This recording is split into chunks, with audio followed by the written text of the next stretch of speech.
প্রচণ্ড গরমে লুয়ের হাত থেকে বাঁচতে ভেষজ গুণসম্পন্ন এই তেলাকুচো শাক একবার এইভাবে রান্না করে দেখুন।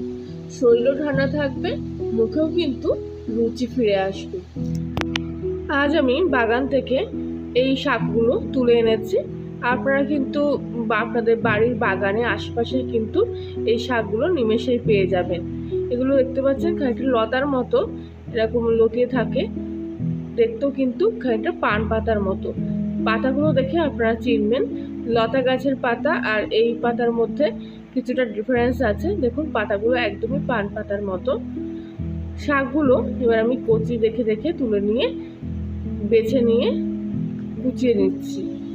আর ডাঁটাগুলো কিন্তু ফেলবো না, সব কিছুই আমি এর থেকে নিয়ে নেব। এই যে আংশিকগুলো দেখতে পাচ্ছেন এগুলো কেটে বাদ দেবেন। আর এই ডাঁটাগুলো সম্পূর্ণ নিচ্ছি, এগুলো ছোট ছোট করে কেটে নিচ্ছি। ভালো করে শাকগুলো কিছুক্ষণ ধরে বেছে নিয়ে কুটে নেব। এই শাকের কিন্তু আরও একটা গুণ আছে, যদি কখনো কারো জ্বর হয় ছোট থেকে বড় সবারই এই শাক কিন্তু করে দিলে তার মুখে কিন্তু জ্বরের পর রুচিও ফিরে আসে। সব শাকগুলো আমার কাটা হয়ে গেছে। শাকগুলো কিন্তু ভালো করে জলে খানিকক্ষণ ধুয়ে নেব। এখানে আমি 5-6 কোয়া রসুনের দানা নিয়েছি। রসুনগুলো থেতো করে নেব। কড়াইতে সামান্য পরিমাণ তেল দিয়ে এর মধ্যে 1 চামচি মতো পাঁচফোড়ন দিয়ে দিলাম। আগে থেকে থেতো করা রসুনটাও এর মধ্যে দিয়ে দিলাম। কিছুক্ষণ ধরে রসুনটা ভালো করে একটু ভেজে নেব, না হলে কিন্তু রসুনের কাঁচা গন্ধ বেরোতে পারে।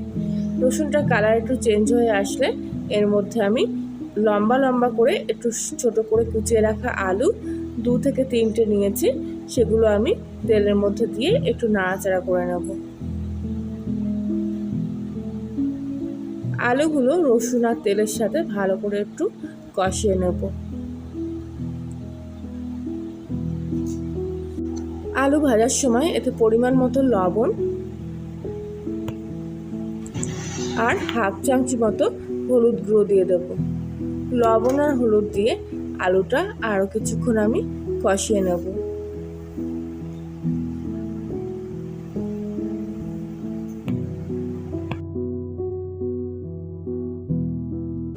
কিছুক্ষণ কষানোর পর যখন দেখবেন হলুদের কাঁচা গন্ধটা চলে গেছে আর আলুর কালারটাও কিছুটা চেঞ্জ হয়ে এসছে, ঠিক এই সময় এর মধ্যে আমি স্বাদ মতো চিনি দিয়ে দেবো। আমি এখানে 1/2 চামচি মতো চিনি দিলাম। আপনারা যেরকম মিষ্টি খাবেন ঠিক সেই পরিমাণ চিনি এতে ব্যবহার করবেন। চিনি দেওয়ার পর আলুটা আবারও কিছুক্ষণ ভালো করে একটু কষিয়ে নেব। এরপর এর মধ্যে আগে থেকে বেছে রাখা শাকগুলো এর মধ্যে দিয়ে দেব। আলুর সাথে শাকগুলো মিশিয়ে ভালো করে কিছুক্ষণ একটু কষিয়ে নেব। একটু বড় জায়গা নেবেন এখানে আপনারা, তাহলে নাড়তে চাড়তে কিন্তু সুবিধা হবে। গ্যাসের ফ্লেমটা হাইতে দিয়ে কিন্তু এখন আমি কষছি, কিন্তু শাকের কিন্তু নিজস্ব জল আছে একটা। প্রায় 2 মিনিট মতো ভালো করে একটু নাড়িয়ে চাড়িয়ে কষিয়ে নিলাম। বেশি কিন্তু কষিয়ে একেবারে জল শুকিয়ে আনতে চেষ্টা করবেন না, তাহলে কিন্তু শাকের গুণটাই নষ্ট হয়ে যাবে। এরপর এর মধ্যে আমি 2টো কাঁচা লঙ্কা এর মধ্যে মাঝ বরাবর চিড়ে দিয়ে দিলাম। কাঁচা লঙ্কাটা দিয়ে আরও কিছু করে একটু কষিয়ে নিলাম।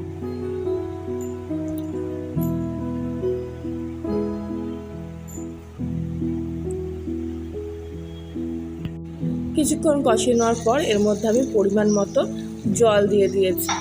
আপনারা যে পরিমাণ ঝোল খাবেন ঠিক সেই পরিমাণ জল দেবেন, তবে আমি এখানে একটু বেশি পরিমাণে জল দিয়েছি।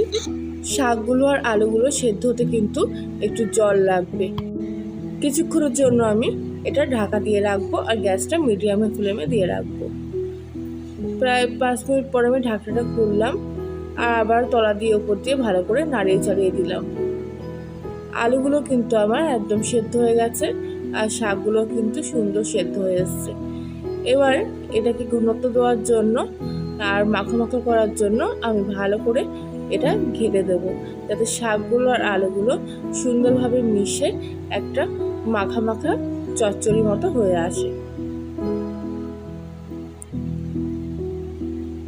ভালো করে উপর থেকে নিচ থেকে আস্তে আস্তে ঘেরতে থাকবেন, দেখবেন আপনা আপনি ঘন হয়ে গেছে। এবার গ্যাসের ফ্লেমটা হাইতে দিয়ে আরও 1 মিনিট আমি ভালো করে ফুটিয়ে নেব। আমি এখানে একটু ঝোল ঝোল মতো অবস্থায় রাখছি। এই শাকের ঝোলটাও কিন্তু খুব একটা খেতে ভালো লাগে না, খুব সুন্দর একটা আলাদা টেস্ট আছে। রান্না কিন্তু আমার হয়ে গেছে, কিছুক্ষণ আমি এটা রেস্টে রেখে দেবো। গরম ভাতে এই তেলাকুচো শাক কিন্তু খুবই স্বাস্থ্যকর এবং মুখেও কিন্তু রুচি ফিরিয়ে আনে। রেসিপিটি ভালো লাগলে লাইক, শেয়ার, কমেন্ট করবেন। নতুন হলে সাবস্ক্রাইব করে পাশে থাকবেন। কলিনের রান্নাঘরে আজকের রান্না এখানে। আবার দেখা হচ্ছে অন্য একদিন নতুন কোনো রেসিপির সাথে। ততক্ষণ সবাই ভালো থাকবেন, সুস্থ থাকবেন, সাবধানে থাকবেন।